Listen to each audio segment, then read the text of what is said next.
Ladies and gentlemen, we have a Code Red. Code Red is what I'm going to call any time there's a big news drop, and with the leaked gameplay of two of the upcoming Resonators, both being the Lords of Septimont, this is some big stuff. Kura Games have once again beat the leakers to it. When the leakers thought they could leak, Kura Games was like, nope, here's a peek at some peak.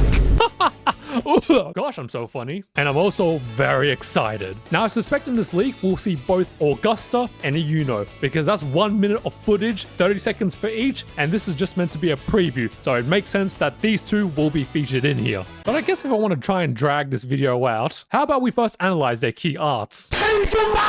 And since Augusta's up first in the leak, let's just look at her. And by God, the first thing that we all see is that goddamn giant dragon bird fusion. I don't know, but the first words that come into my mind, power and sunlight. Did you know I've called Augusta the solar panel of Septimont? Because even though she has the sun motif, she's an electro character, hence solar panel. Surely this griffin is not there for aura farming. Surely this is something that Augusta brings out in battle. But now that I look at it, you see that sun ornament on its head and then those wings? Is that kind of like what Augusta's wearing right now? Is she some kind of furry? Does she have the ability to actually transform into this thing? That would be epic. But regardless, gotta admire, look at that hair. And then of course you have her beautiful design. Now this is a bit of a hot take, but personally I think her legs are a little bit bare. You see how the top half she has her chest plate and then the gauntlets and then the armored shoulders as well. And then you get to the legs and it's just like you have the belt garment and then that's it. I would have liked to have seen some greaves just help balance it out between the top and the bottom, but alas, that's just my preference. No matter what she's wearing, even if she's being naked, how are you going to try and take her power away from her when she's wielding this steel black ton broad iron slab of... But I know her blade has a second form, so keen to see how that comes in. Anyway, that's enough stalling for time. Let's finally look at her gameplay. It's always interesting how they look so one-to-one between the illustrations. And you also got that red lightning as well. Oh, okay, she's fighting. Jesus. Okay, so she starts off with the broad blade. What is with that speed? Oh, the griffin. Oh. Okay, so the griffin comes down. Oh, what's this? Jeez. Okay, so that's her second blade. Oh my, why is she so fast? What is going on? Oh, okay, you got this. Oh, second alternate. Oh my God. Why was she so fast with that thing? Okay, you have the lightning right there. You see that blade, how I called it just a slab of metal Damascus steel? I'm not necessarily wrong, am I?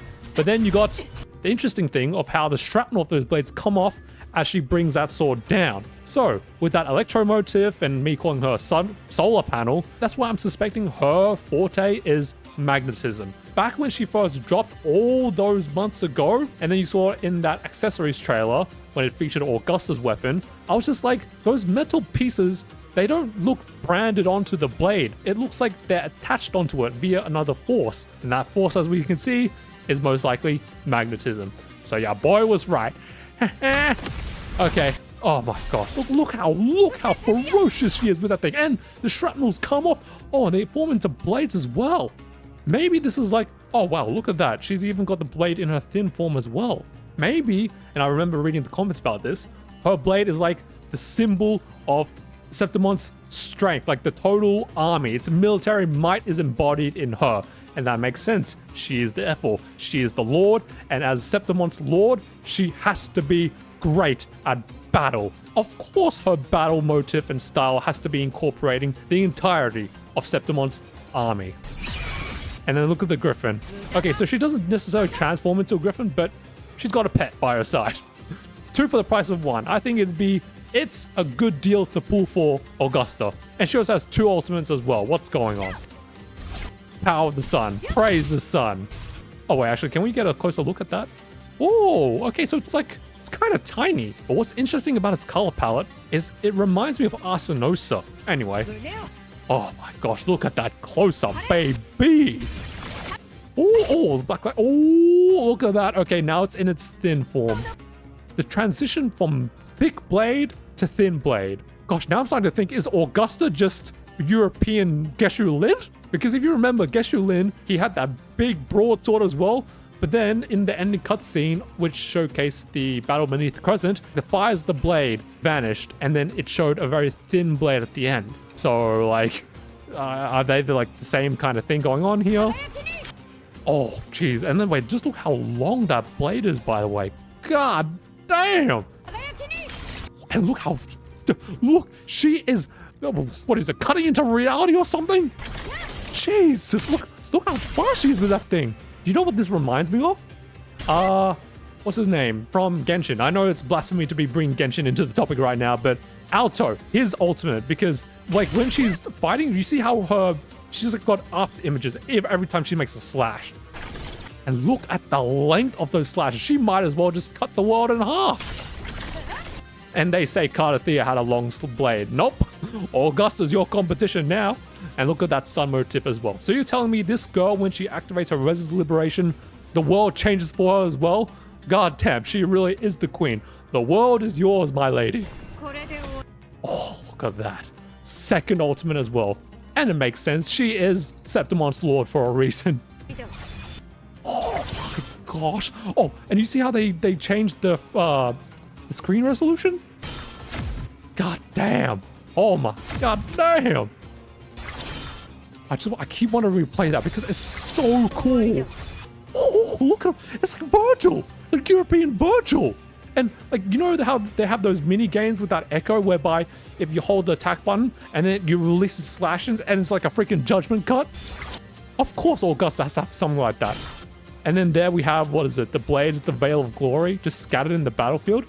Maybe that's all of the blades that form her weapon. It's literally, she's gathering all the blades of the heroes who have fallen for Septimon, and she wields it into battle with her. Red-orange lightning is such an underrated color motif for lightning. And I love it. Goddamn Augusta, so cool. And next up, we have the beautiful Iuno, or as I keep calling her in my head, Ishtar, because freaking giant-ass moon motif, got the twin tails. Come on, my Fate fans, where are you? You know the reference. I am not wrong about that. Even the clothes match as well. But anyway, this girl being the diviner, the clairvoyance, having the moon be something that pertains to her clairvoyance abilities, she's just really nice. And the twin tails, I'm sure you remember when we first came to Septimon, how she flings those things. Oh, so hot. It's a little bit scary how you see her little moon ornament has just sort of shattered into pieces. Now, of course, I might be reading too much into that, and maybe it's just like that for the aesthetics and the vibes, or maybe something's going to happen that affects her clairvoyant abilities. Because if you recall from the accessories trailer, you see that her moon ornament is actually being drowned in that dark tide. So perhaps is the dark tide going to affect her foresight abilities? Who knows? There is definitely a connection that needs to be made between Iuno and the central hub. Because if you remember the central hub, that had those moon seals on it. Clearly, Iuno has ties to that place. And I suspect Iuno will be key to furthering the story, as well as Augusta. Is she drowning in the sea of possibilities that is life? Enough ranting on possibilities, how about we actually look at what she can do? You cannot take away from Kuro's ability to just make these one-to-one models. Oh, so the moon is like a whole disc weapon. Jeez, it's like a chakram or something. And she's Ishtar, look at her. What?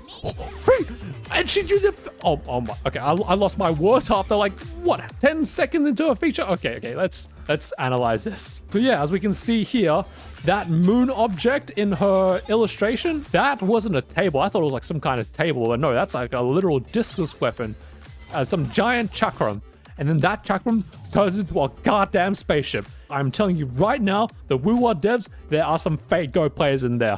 I wish to shake all your hands because you lot, good taste. Oh, look at that. Riding, what's a bow, X chakram, X, spaceship thingy. And look at that. Look, this is so Ishtar coded. So Ishtar coded. Wait, I'm gonna just bring this up because I'm certain that some of you don't know who the hell I'm talking about when I say Ishtar. This is Ishtar from Fate Grand Order. You see the resemblance? You got the bow weapon that she can sort of ride, and it's just firing things and absolutely killing everything. And look at the appearance as well. This is what I mean. Iuno is absolutely an FGO Ishtar reference. And I am happy. But then we get to the ultimate. Oh, whoever was begging to see Iuno's Tassa mark being utilized because it was on her foot, you lot have not only just been served, you lot were given a banquet because that is some clear 4K foot footage. which is interesting to say, foot footage, but yeah, here it is. But we've seen in Yinlin's, her shorts resonator showcase, Kuro Games, they know how to do foot pretty well. The way her toes lightly pick up the ball. God damn, they know their target audience very well, and they know how to cater it to it very well. God damn, look at that. And then, look at that dynamic pose. The bow spaceship moon object has now become a rider kick for her. I mean, this is clearly the motive of the people being able to shoot bows with their legs, which is a crazy, awesome, flexible ability. She's taking the power of the moon, charging that into the arrow, and she's about to kill you all with her feet. Ain't that crazy? Imagine being shot with an arrow that was shot by someone's legs. The bow and arrow was meant to be a tool used for the hands, but no. Hands, arms, that's boring. Let's make it jiggy. Let's get creative with it. Let's use our legs to kill someone. Oh, look at that little after effect right there. Whoa. Actually, now that I completely forgot, her Resonance Liberation as well also generates the moon. So once again, much like Augusta, Iuno is also a queen, and the world is yours because the world changes for you. With that being said and done, this has been Tomotoki looking at this big leak drop of early gameplay footage featuring both Iuno and Augusta. And oh yes, even though I'm still thinking about 2.5 and Philova's story, because I still need to do a review on that, I am still very keen on 2.6. Fingers crossed we will get a continuation of the main quest, but based on how 2.5 ended, I feel like that will happen because I just don't know how it can't. Rover specifically said they need to go to Augusta to continue the story. But anyway, let me know in the comments what you thought of their gameplay. Follow my socials if you want to keep up with your boy, and like and subscribe if you want more from your boy. Much love, and take care.